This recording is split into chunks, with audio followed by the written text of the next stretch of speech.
All right, Top Billin, got a fun one for you here today as I pit my man Marshawn Lattimore, perhaps the very best cornerback in all of football, versus the new kid on the block. That will be AJ Terrell. So we have the New Orleans Saints high-end premium cornerback going against the Atlanta Falcons new high-end premium cornerback. You got the 11th overall pick in the 2017 draft versus the 16th overall pick in the 2020 draft. Man, let's get to some of these particulars. All right, here we go. Marshawn Lattimore, 6 foot, 193 pounds at the combine, 31.25 with the arm length, 8.88 hand size there. He was 20 years old when he got drafted, 20 years old in 11 months. Pretty dope right there. Ran a 4.36 40-yard dash, so he's one of the fastest players in the NFL. Explosive vertical leap as well, 38.5 inches. Didn't do the 3-cone drill here, which I would have liked to have seen, but his 20-yard shuttle was 4.12. 60-yard shuttle, 11.45 seconds. So, man, I really, really like it there. I'm not sure what this is and how they come to this particular rating here, but he got a 75 overall rating, right? I see it right here. Size rating, speed score, agility score, quickness score, strength score. So he didn't do the strength, so that probably messed him up right there. So here we go with AJ, 6 foot 190 pounds, 31.25 arm length. I believe that was the same. 9-inch hands, a little bit bigger there. Didn't say his age for the draft, but he ran a 4.42 second 40-yard dash. Obviously, they both were 3 years out of high school. Marshawn Lattimore being a redshirt sophomore, AJ Terrell being a true junior. He had an 81 overall score. The strength score was factored in here, but I don't know. So the agility or the quickness score wasn't factored in, and he still had an able. I don't know how they do this shit. I can't even front and pretend like they do. But I must mention that Marshawn Lattimore is literally a one-year wonder. He did not play his first year. Obviously, he redshirted, and then his second year, he was a super reserve to some really high-end talent that they already had on campus. So he's essentially had one season to prove himself, and he did so and became the 11th pick in the draft, and it worked out because that kid is a mother. And, of course, AJ Terrell, 2-year starter, and also played a pretty decent amount of time as a true freshman, too, on a very high-end Clemson team, won the national championship while he was there, too, all right? So there we have it, man. Let's get to some of this film, baby. What more can I say? Top Billin. All right, let's go ahead and get this out the way. Every single casual fan that comes up on here, when AJ Terrell is mentioned, they mention the national championship game and the few plays that he got beat vertically. Here's one of them right here. His whole entire career boils down to these couple of plays according to casual fans, right? Him getting beat by the #1 overall pick in the draft at quarterback, Joe Burrow, going against the Biletnikoff Award winner, the very best wide receiver in all of college football, beat on a couple of vertical plays, and his entire career is boiled down to that, according to casual fans, right? But this isn't a casual fan channel, so if you're a casual fan, please get the fuck out of here. As the great Marshawn Lattimore himself was beat in his one season of college football, starting by a player named A.D. Miller, who probably never had 170 yards ever in one season as his career high, being thrown to by a #1 overall pick in Baker Mayfield. So it happens, man. You know what I'm saying? Casual fans got to get off that, but it is what it is, huh? And this also happened to Marshawn Lattimore right here in bell coverage. Not sure they didn't give a good replay on this one, but as you can see, somehow his man got behind him, and he wasn't able to break up the pass, though. But he was right there, just like AJ Terrell. So now that we've gotten that out the way, please don't let me hear anything about getting beat by Jamar Chase with Joe Burrow throwing to him when he's getting beat by, I don't even know this dude's name, Sinkstrunk or something like that. And I'm a Penn State dude, Sinkstrunk or whatever like that, being thrown to by Trace McSorley. It happens, people. It's called football. Now let's go. All right, here we go. Top of the screen, Marshawn Lattimore covering a vertical route against Rutgers. All right, so check this out. He's giving it a free release there. Free release. Crouching Tiger, hidden dragon stance right there. Great base width from what we can see. It's not a close-up solo, but hey, look at him, man. He's able to transition with the best of them, turn around and run, and you're not going to outrun Marshawn Lattimore for the most part, right? Look at him stay on top of the route here. Not necessarily tracking, but playing the ball all the way through the receiver. The receiver actually catches this ball, right? And I don't have a good replay of it, but Marshawn stays in the play right here. You can see his hand, comes down, bats the pass away. Malik Hooker getting in there a little bit too late. All right, so with Marshawn Lattimore, right, Ohio State normally played him as a right cornerback. They just have left and right cornerback.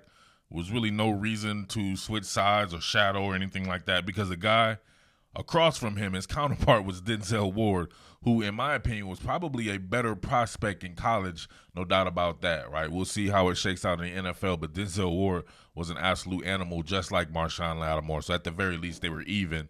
So Marshawn Lattimore would see a lot of these guys like that, right? This is DeAndre Tompkins here, not an NFL receiver. Here's Deshaun Hamilton here. He made it to the NFL, right? Kind of a role player in the NFL.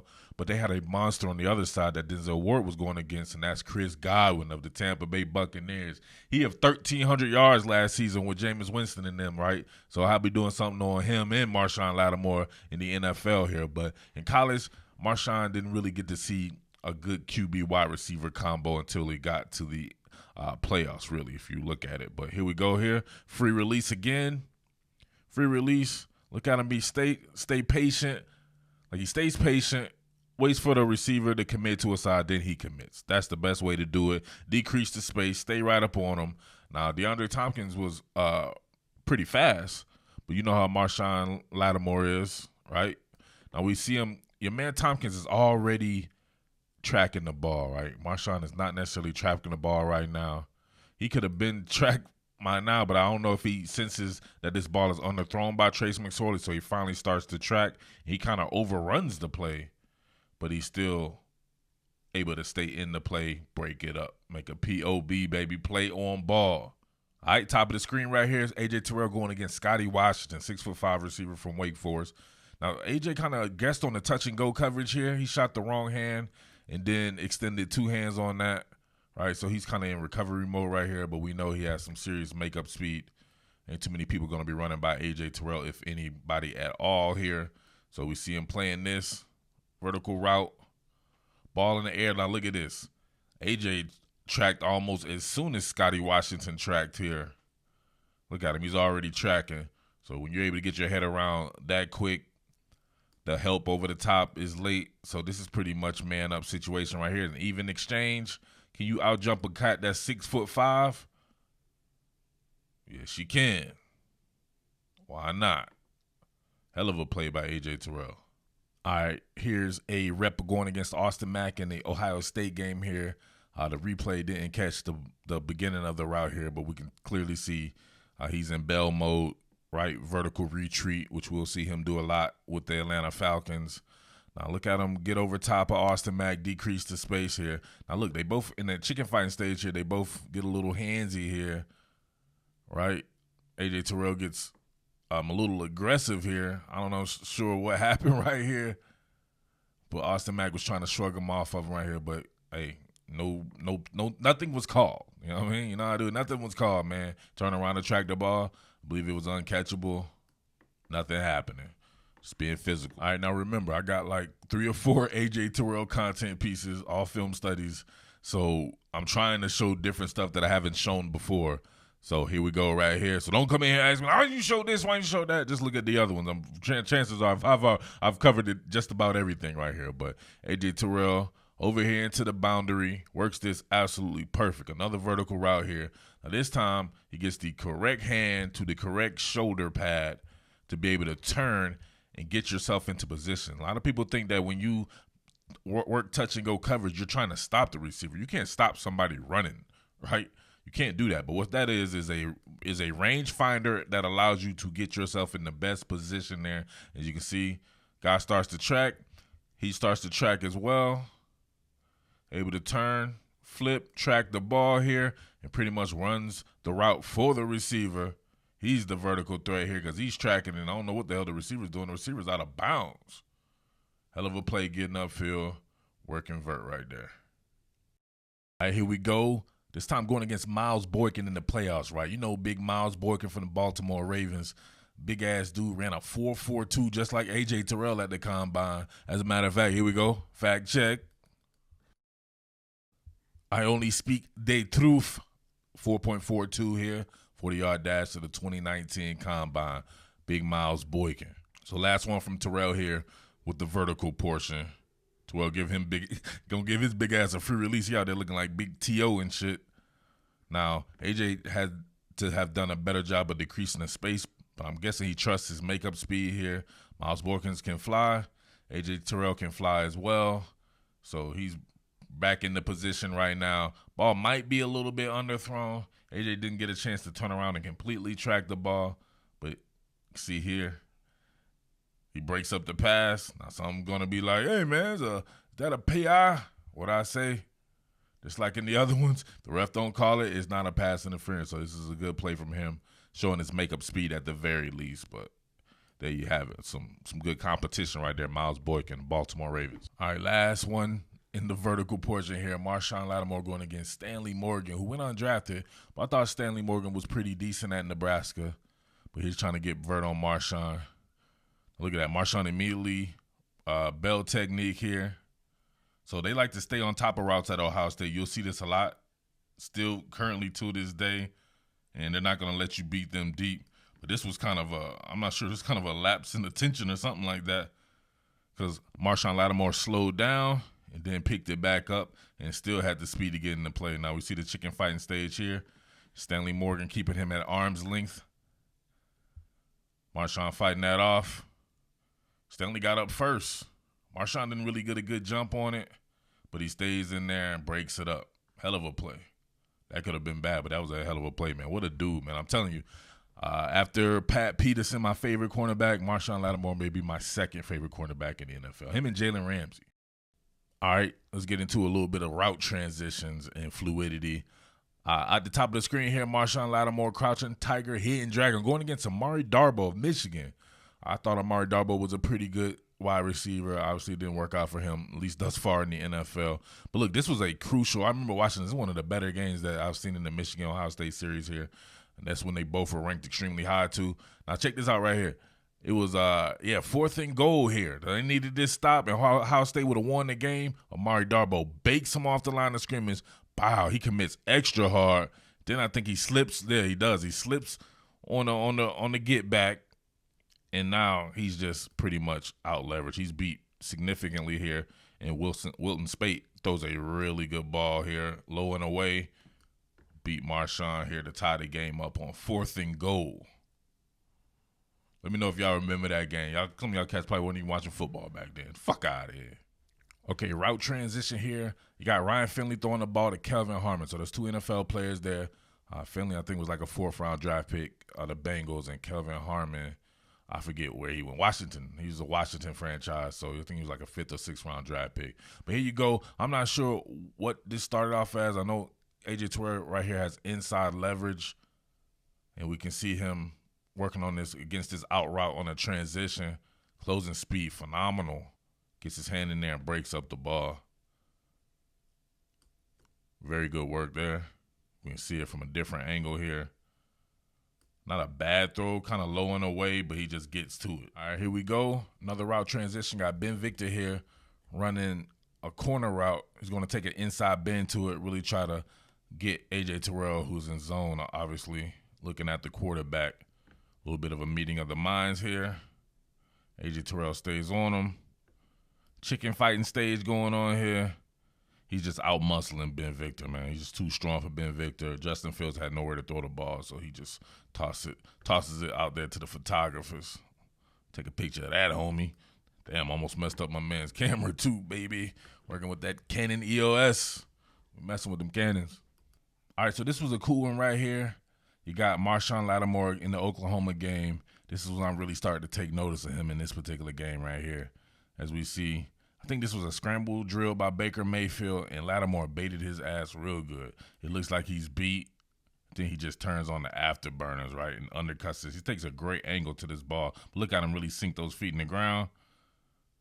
And now look at him. Now he's exactly where Baker Mayfield thought his receiver would be. He runs the route for him. He becomes the receiver. Picked it off. Loved it, right? So that was the best pick to me that he had out of the 4 picks, I believe. 2 were in the Tulsa game, so I ain't counting that. And even in the Tulsa game, it was kind of like some overthrows or something like that. And then I forget the other one. I think it was an overthrow as well. So this was one like a play on ball type that I really relish. All right, here we go. Soloed off into the boundary here. AJ Terrell. Perfect technique on this one. Staying patient in his pedal, letting the receiver commit. And you got the 5-yard, let's get it rules right here, being physical. Takes his hands out the receiver. Now, look, he transitioned from fighting the man to looking at the quarterback here. While the receiver is still entrenched in his route, he knows exactly what the quarterback's going to do. He starts tracking way before the receiver, and he knows that, boom, like this was going to be a back shoulder fade. The receiver kept going upfield. The quarterback had already committed to the back shoulder fade because of the leverage here. AJ Terrell's able to pick it off because he's got his eyes up. Hell of a play. All right, I totally forgot about this one, working vert against A.D. Miller, because this was fantastic right here. You see him working a vertical bell, right? Kind of outside leverage, but inside positioning. But he runs the route for A.D. Miller. You can see him really stretch the field here. The chicken fighting stage, he stays on top of him, right? So a little bit of holding right there. A.D. Miller gets kind of clipped up. Marshawn Lattimore keeps running that bad boy like he's the receiver. Almost makes a spectacular interception here. He didn't complete it to the process, or to complete all the way through the process. As we see here, the ball kind of comes out there, so it becomes a spectacular pass breakup. But I would have been remiss if I didn't put this one in. All right, so this one's getting long in the tooth. We're going to go ahead and pack it up right here. I was going to do some more on tackling, but both are pretty good tacklers. I would say Marshawn Lattimore is the more sound tackler, with AJ Terrell being the more physical tackler who just needs to wrap up more consistently. But he brings the thunder, whereas Marshawn Lattimore is just more consistent in his approach, okay? So here we go right here. Bottom of the screen, you got AJ Terrell going against Jamon Osmond. So that's Jamon Osmond with Kellen Mond throwing the ball. I think this is a combination you'll be hearing about big time this season. Watch out for Kellen Mond to perhaps sneak his way into the first or second round for real. But check this out right here. My man trying to bake him to the inside. Terrell staying patient. Turns those hips to run with him. Big 6'2", 220 pounds. Jamon Osmond, not overly strong. At least not stronger than AJ Terrell in this particular situation right here. Can't body him up. AJ Terrell jumps up, gets himself a play on ball, baby. P.O.B.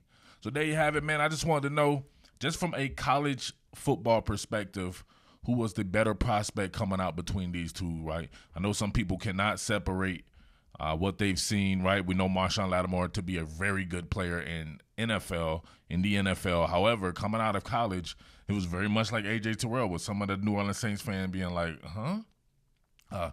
we took him with the 11th overall pick. He was a one-year starter, didn't really play against elite competition at wide receiver, and definitely not an elite wide receiver / QB combo until he played Clemson, right, when they had Deshaun Watson, Mike Williams, and those guys. But then he didn't really go against Mike Williams that much, and he saw more of like Deion Kane and some of the guys that they had there. So he didn't really get any action there, and they got blown, and they were blown out 31-0 in that particular game. And the rest was history there. But obviously that has no bearing on how good he'll be or how good he was going to be in the pros. So same thing could happen for AJ Terrell, all right? So just let me know who was the better college prospect. Do not take into consideration the NFL, and also do not take in consideration your fandom. Let's be neutral in this. I'm trying to bring unbiased, neutral content here so we can just be real football heads together, all right? Pause. With that being said, thank you as always. Hashtag Real Men Watch to the end. And thank you to all my real football heads that's always rocking with your boy, man. Make sure you like. Make sure you subscribe. Watch this bad boy all the way through. This shit took forever to make here. Watching all these different games and getting all these clips and stuff, all right? It's your boy Murf, the Underground King, top billing sports, and I am out. Peace. What more can I say? Top billing.